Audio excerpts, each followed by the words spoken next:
দর্শক স্বাগত জানাচ্ছি 24 বয়েসের পক্ষ থেকে। আমি আব্দুর রহমান হীরা এবং এই মুহূর্তে অবস্থান করছি আমরা উসমানীনগর থানায় এবং উসমানীনগর উসমানপুরে রয়েছি আমরা।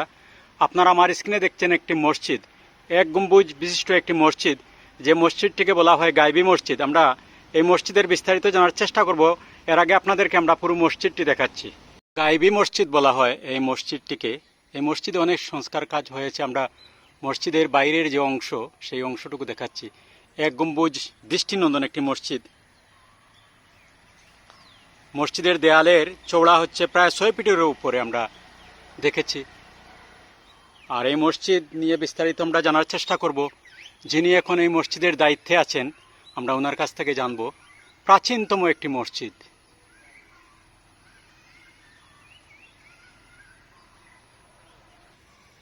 মূল মসজিদের ভিতরে প্রায় 40 জন মুসল্লি একসাথে নামাজ আদায় করতে পারেন। এই মসজিদের অনেক সংস্কার হয়েছে মসজিদে। তো মূল মসজিদটি তারা ঠিক রেখে সংস্কার কাজ করেছেন যারা এখন মসজিদের দায়িত্বে আছেন।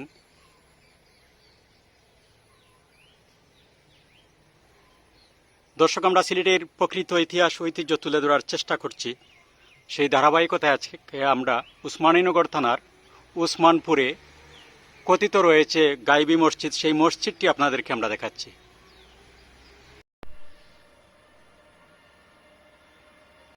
দর্শক, আমরা স্ক্রিনে যাকে দেখছি তিনি এই গায়েবী মসজিদের মুয়াত্তল্লির দায়িত্ব পালন করছেন। তিনি হচ্ছেন সৈয়দ বশারত আলী। আমরা ওনার কাছ থেকে এই মসজিদ নিয়ে বিস্তারিত জানার চেষ্টা করব। আপনারা আমাদের সাথে থাকুন। 24 বয়েসের পক্ষ থেকে আপনাকে স্বাগত জানাচ্ছি। আপনি যদি একটু বলেন এই মসজিদকে বলা হয় গায়েবী মসজিদ, আসলে কি একটি গায়েবী মসজিদ, যদি বিস্তারিত একটু বলেন আপনি। মসজিদটা অনেক পুরাতন, প্রায় 700 বছর আগের। কারণ আমরা পুরাপুরি মানে শুনিয়ে আসছি প্রকাশিত গাইবী মসজিদ। এখানে একজন অলি ছিলেন, এই অলির বিয়েতে এই মসজিদটা। অলির নাম কি? সৈয়দ উসমান বুগদাদি। উনি নাম অনুসারেই এই উসমানপুর নামকরণ করা হয়েছে। তো আপনি কি এই মসজিদের দায়িত্ব পালন করছেন? জি, আমি বর্তমান মসজিদের মুতল্লি। তো এই আপনার কাছে এই পর্যন্ত তথ্য? জি। আর কোনো তথ্য আপনার জানা নেই? জি না। এই মসজিদ কি আসলে চুন সুরকি দিয়ে দেখলাম আমরা যতটুকু মানে নির্মাণ করা হয়েছে, আপনি কি বলেন? জি, চুনচুরকি তৈরি করা। দেয়ালের চওড়া কত ফুট হবে? 6 ফুট। মূল মসজিদে কতজন মুসল্লি একসাথে নামাজ আদায় করতে পারেন? 40 জন আদায় করতে পারেন। তো এই মসজিদ তো এইভাবে থাকবে? এই মসজিদ কি ভাঙার কোনো প্ল্যান আছে আপনাদের? জি না, মসজিদ এইভাবে থাকবে? এইভাবে আছে, তারপরে আমরা মেরামত করানোর উদ্যোগ নিতেছি আর কি, সংস্কার করা। এই মসজিদ কি পঞ্চায়েতি মসজিদ? জি জি, পঞ্চায়েতি মসজিদ। পঞ্চায়েতের মানে দানের টাকায় মসজিদের জি হয়। ইমাম এবং মুয়াজ্জিনের বেতন দেওয়া হয়, ব্যক্তিগত কারো দানে নয়? জি না। অসংখ্য অসংখ্য ধন্যবাদ আপনাকে। ধন্যবাদ। দর্শক, আমরা স্ক্রিনে যাকে দেখছি তিনি হচ্ছেন হাফিজ আজিজুল হক। আর এই প্রকাশিত গায়েবী জামে মসজিদের ইমামের দায়িত্ব পালন করছেন তিনি। আমরা ওনার কাছ থেকে এই মসজিদের আরও বিস্তারিত জানার চেষ্টা করব। 24 বয়েসের পক্ষ থেকে আপনাকে স্বাগত জানাচ্ছি। আপনি যদি এই প্রকাশিত গায়েবী মসজিদের বিস্তারিত বলেন, যদি কোনো তথ্য আপনার জানা থাকে। এই মসজিদটি আমরা যতটুকু তথ্য পেয়েছি এই মসজিদ সম্পর্কে, এই উসমানপুর ইউনিয়নের একটি ঐতিহ্যবাহী গ্রাম উসমানপুর। যে গ্রাম, সেই গ্রামটি এক সময় নাম ছিল ভগবানপুর। তৎকালীন সময়ে আমরা একটি ইতিহাস জানতে পারি যে এই উসমানপুর মসজিদের আশেপাশে একজন হিন্দু রাজা অবস্থান করতেন। সেখানে তার একটা রাজপ্রাসাদ বাড়ি ছিল, আশেপাশে বহু হিন্দু ছিল। হঠাৎ করে একটা মসজিদের গম্বুজের একটা চিহ্ন তৎকালীন সময়ে একটি মসজিদ অথবা মন্দির, এইরকম একটি মনোভাব যে হিন্দুদের এটা মন্দির হতে পারে, আর মুসলমান কিছু সংখ্যক মুসলমান সেই সময় ছিলেন, সেখানে অবস্থানরত, তারা বলছেন এটা মসজিদ হতে পারে। এই নিয়ে হিন্দু এবং মুসলমানদের মধ্যে একটা ঝগড়া সৃষ্টি হয়।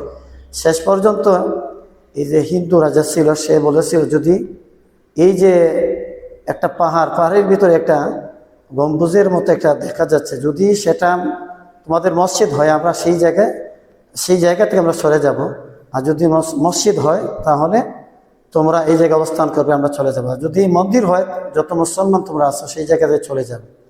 তৎকালীন সময়ে মুসলমান এবং হিন্দুদের মতামতের ভিত্তিতে এই যে মসজিদ আজকে আমরা দেখতে পাচ্ছি, এই মসজিদটি একটি পাহাড়ের ভিতরে ছিল। তৎকালীন সময় হিন্দু মুসলমান মিলে সেই মসজিদের আশেপাশে যে পাহাড় ছিল সেটা খনন করে দেখা গেল যে সেটা একটা মসজিদ। তৎকালীন সময়ে হিন্দুর যে তার ওয়াদা ছিল, তার সাথে যত হিন্দুরা ছিল সবাই সেখান থেকে চলে গেল। তারপরে সেই মসজিদ আবাদ শুরু হলো।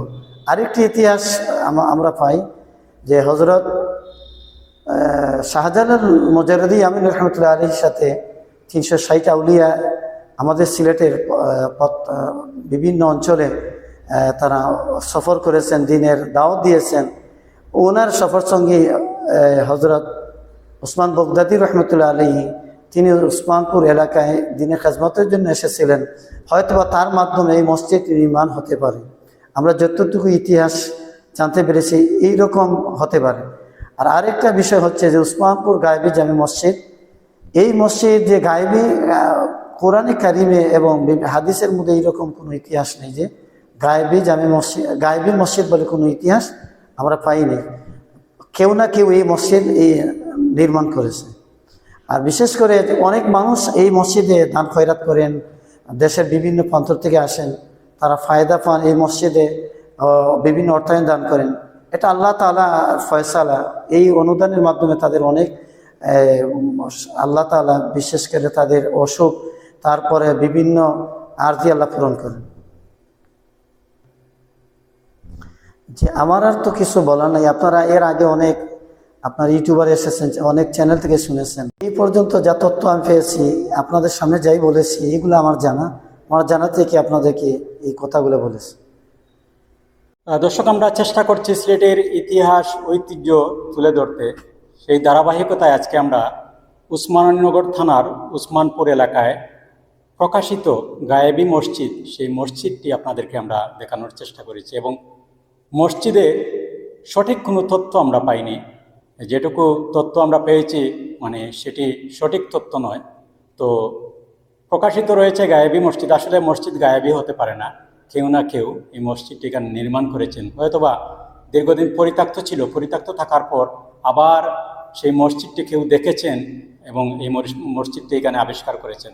তো দর্শক, আমাদের প্রতিবেদনটি শেষ করছি। সবাই ভালো থাকুন, সুস্থ থাকুন, নিরাপদে থাকুন। আল্লাহ হাফেজ।